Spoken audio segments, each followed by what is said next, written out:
एक software engineer या developer या फिर डिज़ाइनर बनने के लिए हमें क्या पढ़ना बहुत ज़रूरी है, इस एक वीडियो में बता देने वाला हूँ आपको। देखिए क्या है ना कि बहुत सारे YouTube पे आपको वीडियोस मिलते होंगे कि HTML को कितना पढ़ना चाहिए, जावास्क्रिप्ट को इतना कम पढ़ना चाहिए, कितना सिलेबस आपको लोग बताते हैं। पहले तो एक बात जान लीजिए, अगर आप डेवलपर हैं या इंजीनियर हैं या आप बीटेक कर रहे हैं, परसुइंग हैं, आपके लिए ज़रूरी है कि आप सारे लैंग्वेजेस पे फोकस करें, HTML को पूरा पढ़ें। ऐसा नहीं है कि AI आ गया है तो हमको कोडिंग छोड़ देना चाहिए, हम कम कोड सीखें, ऐसा नहीं है। आपको सारे कॉन्सेप्ट्स पढ़ने पड़ेंगे, आपको HTML भी पूरा पढ़ना पड़ेगा, आपको CSS, जावास्क्रिप्ट, ये तो हो गया डिज़ाइनर के लिए। वैसे एक डेवलपर भी होता है, जो सॉफ्टवेयर डेवलपर होता है, उसको भी इतना आना चाहिए। इसके बाद से आपको क्या आना चाहिए? आपको प्रोग्रामिंग लैंग्वेजेस आनी चाहिए, प्रोग्रामिंग के कॉन्सेप्ट्स आने चाहिए। एक बात जानते हैं, आप 2-3 लैंग्वेज पढ़ लीजिए, आप सिर्फ 2-3 लैंग्वेज पढ़ लीजिए, उसके बाद से दुनिया की कोई भी लैंग्वेज पे आप काम कर सकते हैं। उसका सिंटेक्स बस जान जाएंगे, आप काम कर लेंगे। शुरुआत कहाँ से करनी होती है? तो शुरुआत में आप सी पढ़ लीजिए। देखिए, मैं नहीं कहता आप मशीन में जाएंगे, मशीन प्रोग्रामिंग करेंगे, लेकिन आप सी जरूर पढ़ लीजिए, C++ पढ़ लीजिए। मेरी गारंटी है आप कोई भी लैंग्वेज पढ़ पाएंगे, क्योंकि सी से ही बहुत सारे लैंग्वेज आए। एक बात जानते हैं, पाइथन जो है ना, पाइथन आपकी जावा से पुरानी लैंग्वेज है। पाइथन जावा से पुरानी लैंग्वेज है, लेकिन 2013 तक बूम था जावा का।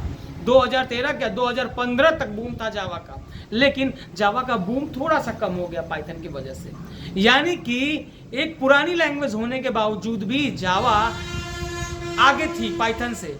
पाइथन पुरानी लैंग्वेज थी, लेकिन जावा आगे थी। क्यों? क्योंकि ये जरूरी नहीं है कि किस लैंग्वेज का कब बूम आ जाए, कब जावास्क्रिप्ट का मांग आ जाए, कब HTML का आ जाए, कब CSS का आ जाए। इसलिए हमको पाइथन से ही सीखना चाहिए। पाइथन जब जावा से पुरानी लैंग्वेज थी तो भी पाइथन को कोई नहीं जानता था, कोई जानता तक नहीं था। जैसे ही नासा ने इस्तेमाल किया, गूगल ने इस्तेमाल किया, ये क्या हो गया, एक हल्ला मच गया और लोग पाइथन को जान गए और पाइथन पर प्रोग्रामिंग करने लगे। तो मेरा यही सजेशन होगा कि आप बेसिक लैंग्वेज जरूर पढ़ें। बेसिक जानते हैं, एक B लैंग्वेज होती है जिसको बेसिक कहते हैं, आप उसको भी पढ़ सकते हैं। प्रोग्रामिंग लैंग्वेज पढ़ने से ना हमारे कॉन्सेप्ट्स क्लियर होते हैं। कॉन्सेप्ट्स मतलब कि वेरिएबल क्या होता है, ऑपरेटर क्या होते हैं, लूपिंग क्या होती है, एरे क्या होते हैं, है ना, स्ट्रक्चर क्या होता है, यूनियन क्या होता है, मैथड्स क्या होता है, मैथड में कंस्ट्रक्टर क्या होता है, क्लास क्या होता है, ऑब्जेक्ट क्या होता है। ये सारी चीज़ें हर लैंग्वेज में आएंगी। जितनी मैंने चीज़ें बताई ना, हर लैंग्वेज में आएंगी। किसी भी लैंग्वेज को उठा के देख लीजिए, आप पाइथन को भी देख लीजिए।